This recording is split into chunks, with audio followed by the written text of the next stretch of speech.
Alright guys, today's video is going to be a little something different. I'm on the bench back here in the back, and a customer just sold me this body, and you can see that he paid $5.49 for it at a Goodwill, and I kind of like it, so I gave him 25 bucks for it. And I'm going to put together a Partscaster.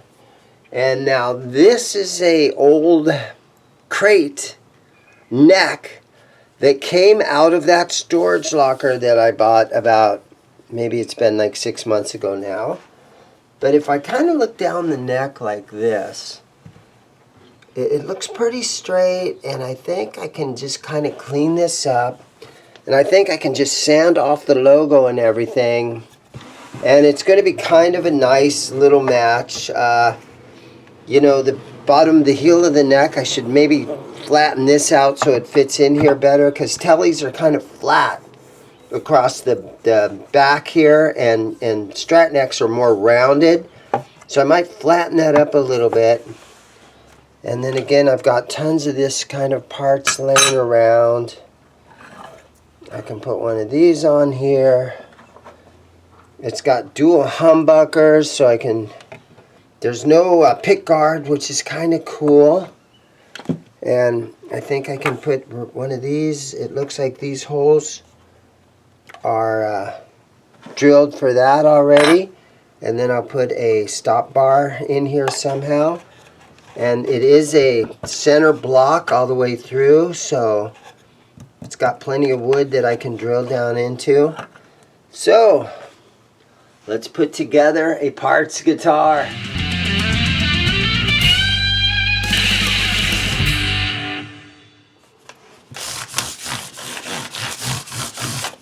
Alright, so just to make sure that we are going to be dealing with the right scale length, because this is just a parts guitar, you got to make sure that you're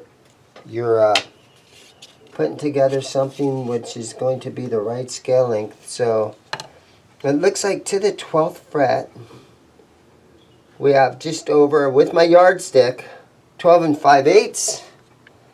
If I hold that right there at the 12th fret, and it looks like right at 12 and 5/8. So I think we are good with our scale length, which is super important. And then I've got a lot of I'm not going to do any refinishing to this.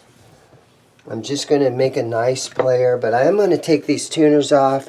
So let's work on the neck for a little while.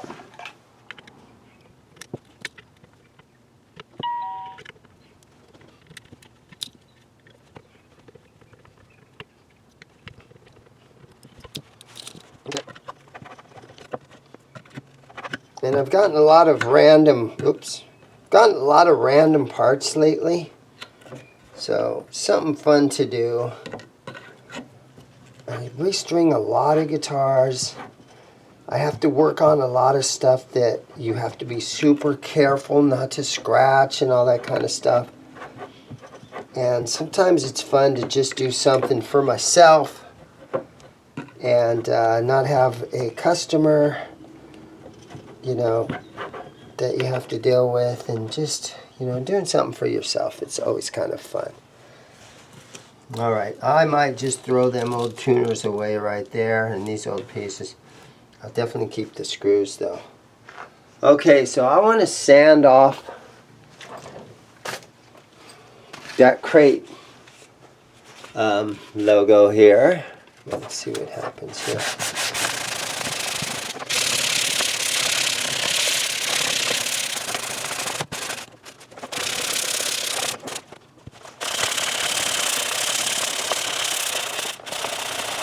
Probably could pull out my sander, right? And I'm just going to sand on the whole, I'm going to just sand on this whole neck.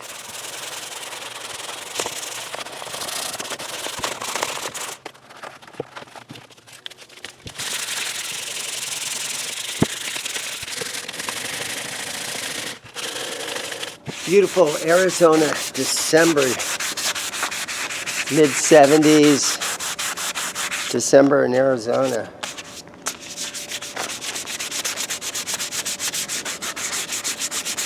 Instead of getting all this sawdust all over my bench inside there.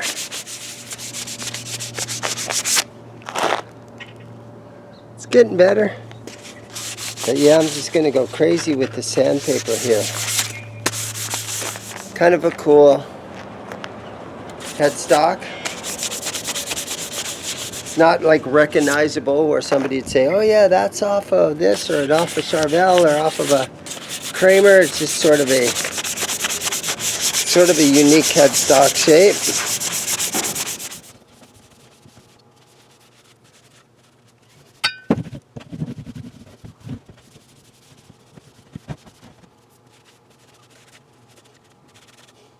You can almost see where it said crate in there, but I think that's pretty good right there. I'm not going to do any more sanding on it. Although, except probably this is ugly right there, so let's clean that up.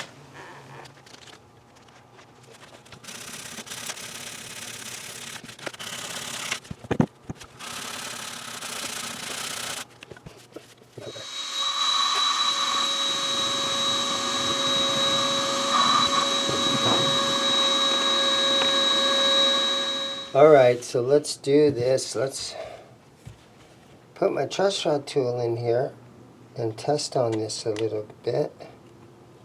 Okay, truss rod is working, which is a good sign. Alright, without string tension on here, let's take a look and see if she's flat. It looks really good. A little tiny bit of back bow. So I'm going to loosen this just a tad.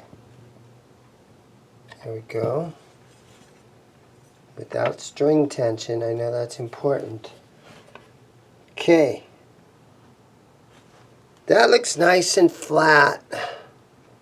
So, let's sort of do a little bit of level and crown on these frets. Make it easier if I took the nut off.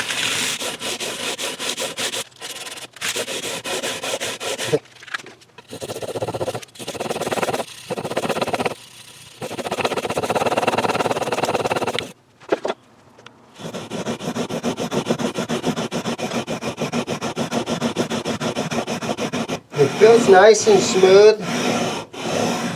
I don't think we've got any high spots that are like dramatic.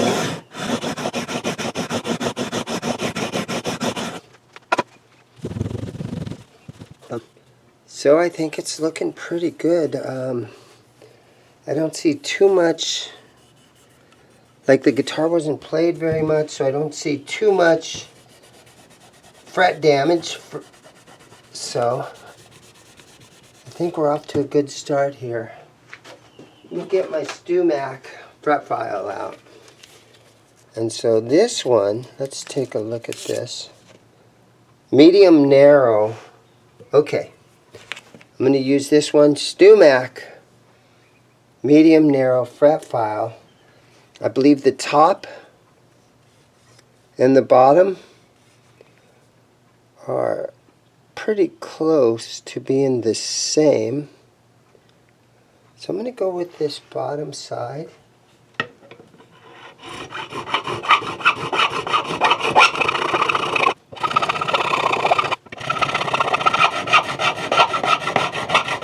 And I can see that it's leaving little shavings from the frets, so it's doing what I want it to do.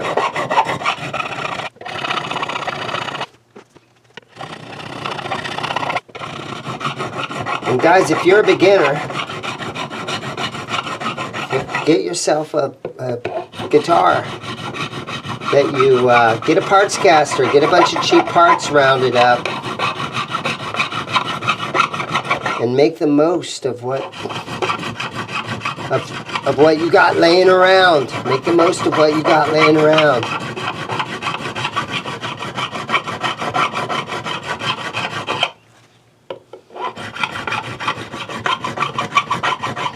Most guys would have thrown this neck out. A lot of guys would have thrown this neck out. I'm not saying most guys, but a lot of guys would have seen crate on there, and they would have threw this.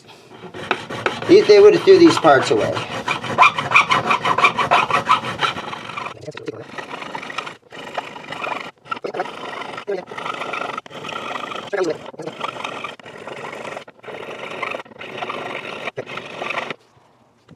$12, $13, $14, $15, $16, $17, $18, $19, $20, $21 frets. Okay, now I've got some 1000 grit wet sandpaper and my fretboard guard. We're just going to hit these with some of that.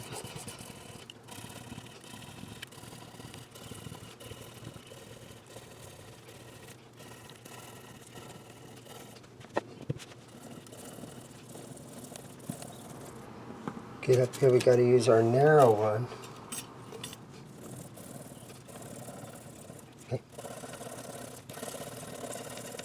Okay, so here we go in real time.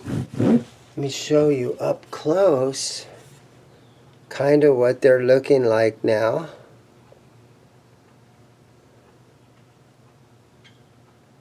Okay, so not too bad, right?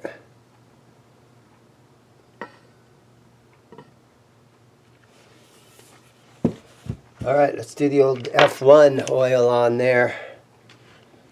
You guys know that I use this stuff all the time.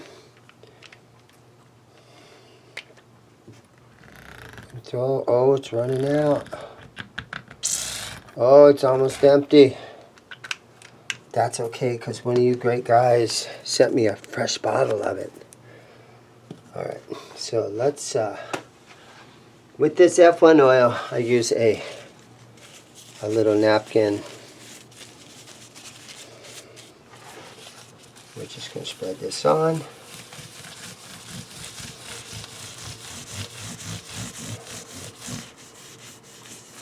And I'm just going to kind of let this soak in a while.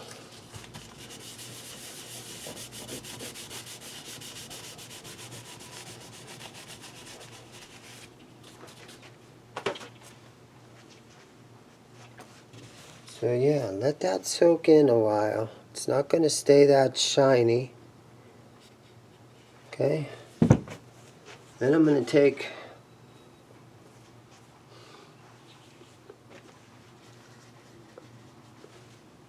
another napkin here, or a paper towel. Whatever you guys got laying around. I'll hit this some more.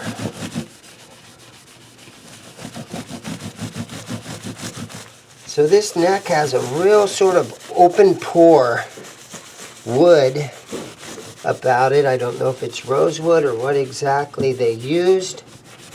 I imagine that this neck is probably, I'm going to guess, 30 years old. Early 90s, right? Wouldn't you guess? Is that when Crate was making very cheap guitars? Just shining it up as good as I can. All right. Now let's take a look at it.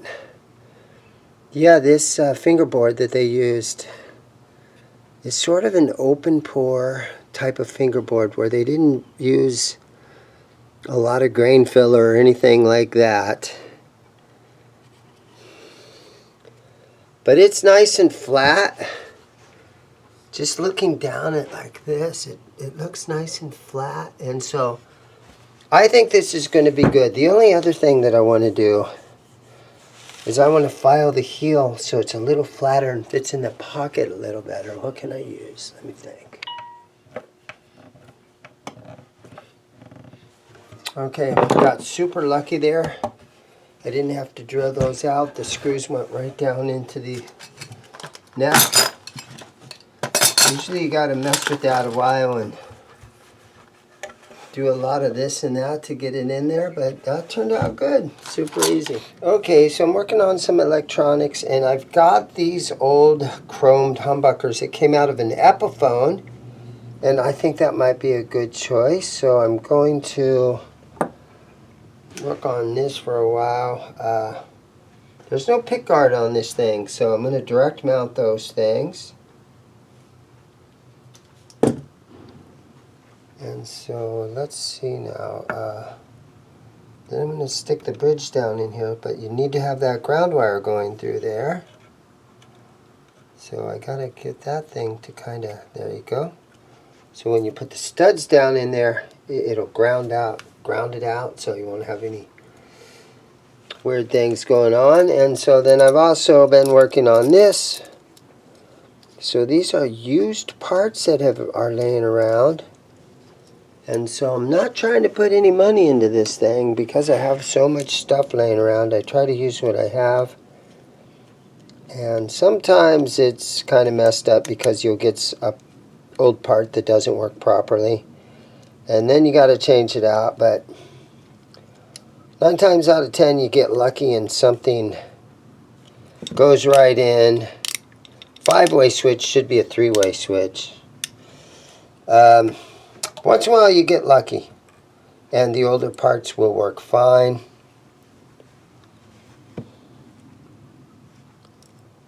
Okay, so I put it like that. Yeah, it's going to go in there like that. So just going to keep on working on it. Okay, so I got the pickups are just laying in there. I got some used parts that I had laying around, and this is old stuff, but again, I didn't put any money into it. And we're putting this together on the cheap. And just plugging it in here. And let's see, I'm going to tap on the pickups. So it's alive. So I still got to install the bridge piece. And I got to install a stop bar. So I got to drill into this, install a stop bar. A lot of stuff to do still. And then I got to mount my pickups. And I'm going to direct mount the pickups, so I have to put some foam or something behind these pickups. And I got to make sure not to drill through the body. So you really only have about maybe 3/8 inches of wood before you drill right through it. So pickup height might be a little bit weird on this one. But I think I've got some of those screws that will hold that down in there. So I just got the tape holding it in for a while. But I think my tailpiece is going to be a little bit sort of weird. All I have is a drill. I'm just going to go for it. I'm just going to drill this thing down in here somewhere. And so, yeah, wish me luck on that. And then I got to put some tuners on it. But it's alive now, so at least we've got that going, and let's keep going.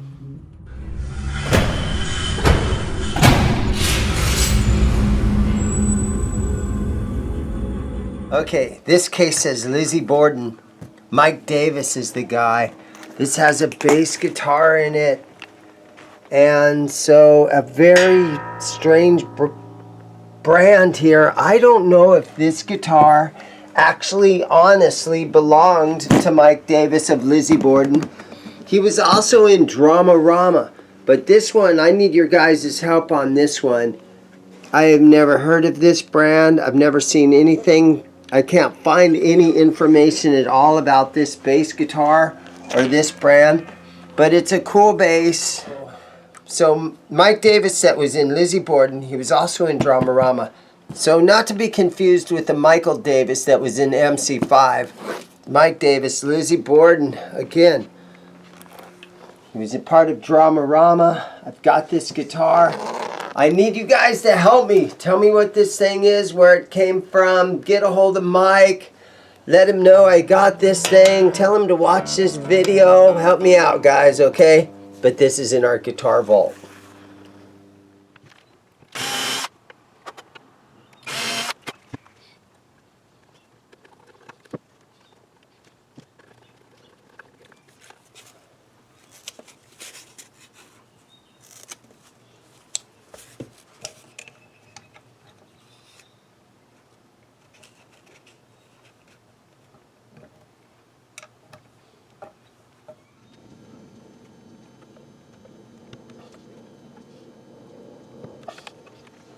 Alright, I'm getting further on it. I got the pickups in.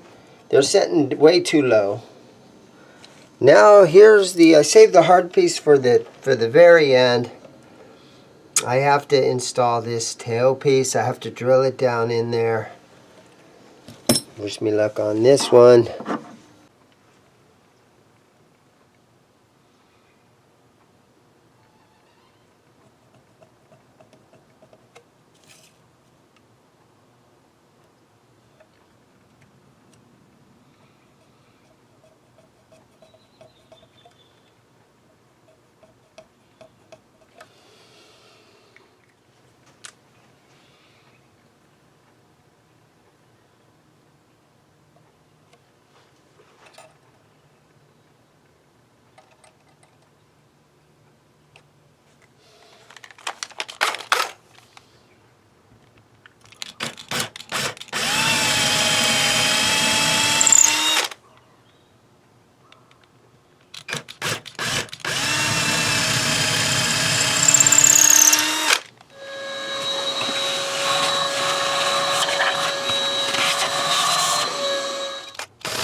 Okay, let's just see what happens here.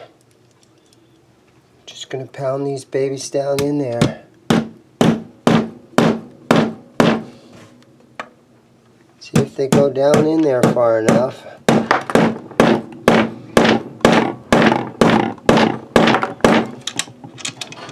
Kind of tight. Okay, let's see if the stop bar fits in there. It does. So that turned out good. So it's nice and straight across this way. I measured it out of the pickup cavity right there to make it straight across this way. The bridge is kind of angled this direction.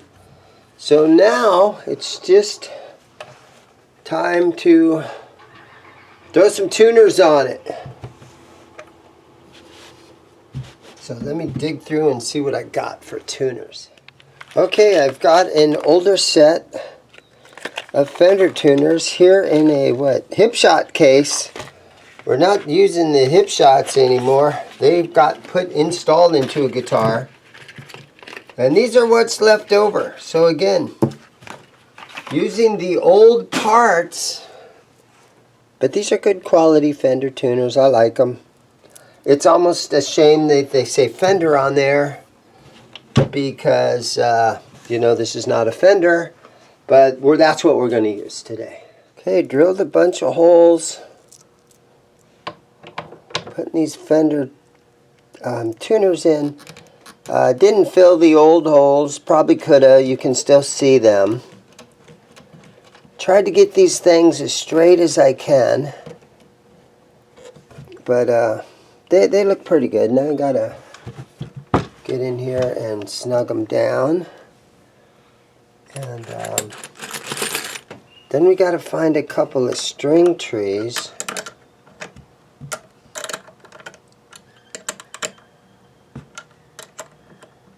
And I always use this open end 10mm wrench, and some guys are like, get the socket, but you know what, it works for me. I have my reasons for using them. There we go. Okay.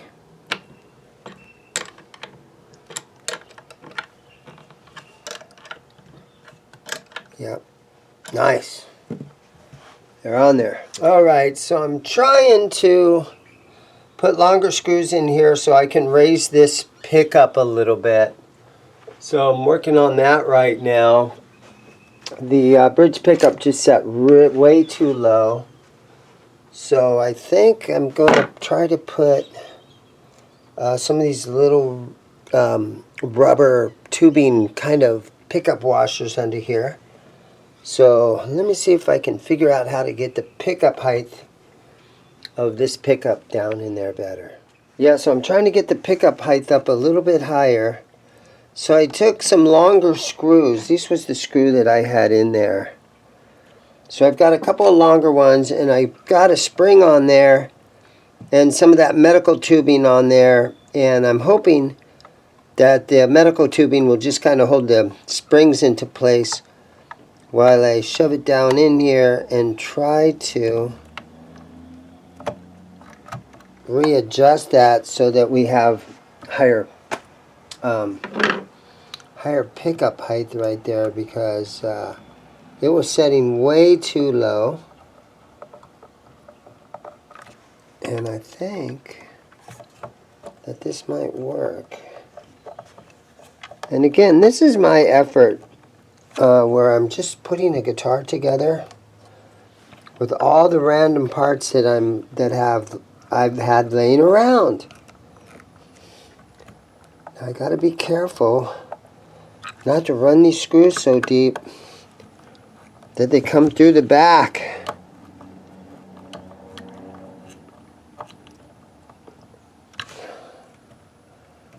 So yeah, I think that kind of works.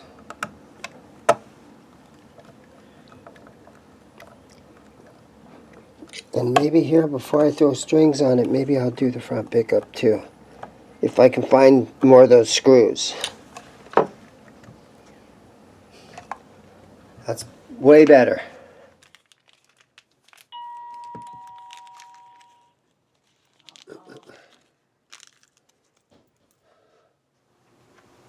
Alright, so I got those strap buttons on, and the Goodwill Partscaster, I think, is ready to put strings on it.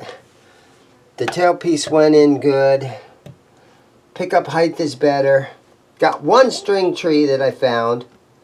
Put some Fender Tuners on it. Got the strap buttons in there. Did I drill through the back? Oh, I did. I screwed up right there and right there. Darn it, it just barely came through the back. Okay, I'm going to loosen those a little. See, but that's what happens. Nobody's perfect. Especially me. So I'm going to just back these screws off a little bit. Yep, this one went down just a little too much. Okay, we're throwing some strings on it.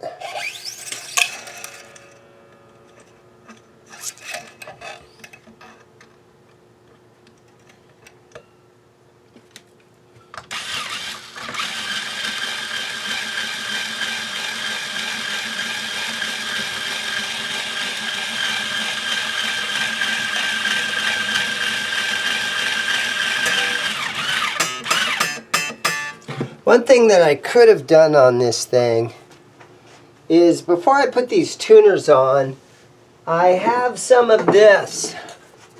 And so I probably should have a little bit of this clear on just the face of the neck here, just to make that look a little bit more finished. But I didn't get around to it, but I've done that a lot of times. Rust-Oleum clear. Probably should have done that. Makes the guitar look a little more finished. Okay, I'm just going to throw this thing up on my knee here. Let me move that out of the way a little bit. Let's see now. Okay, let's see.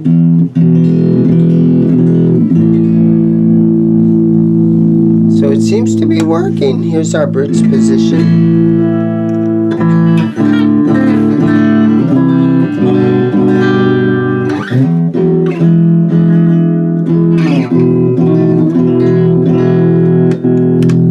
There's our neck position.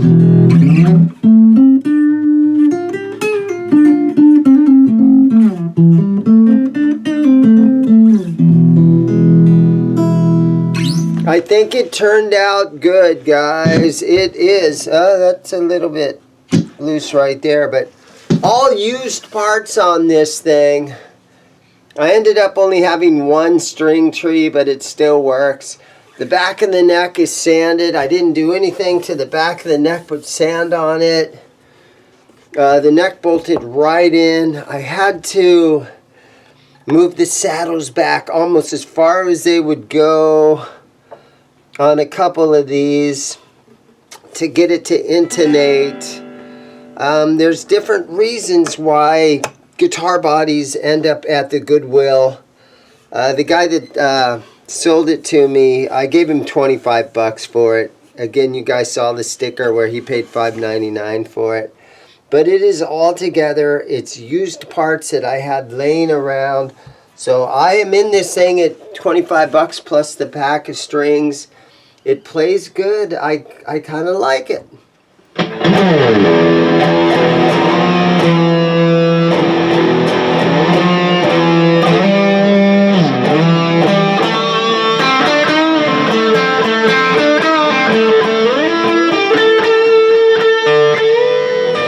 Couple little mishaps here and there. The worst thing that I did is my screws, pickup screws, kind of busted through the back here.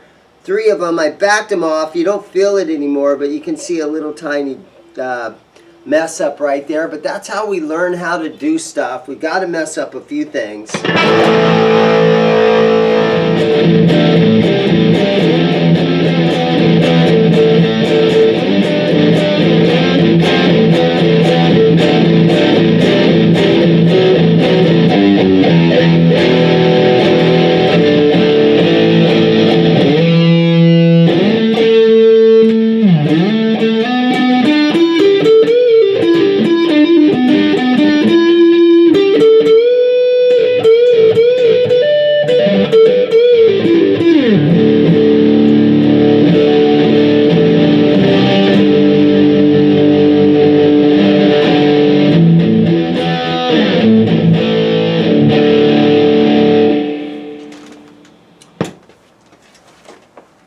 Okay, it's the Goodwill Guitar Body Rescue Partscaster. Thank you guys for watching. Everybody have a great day and Merry Christmas.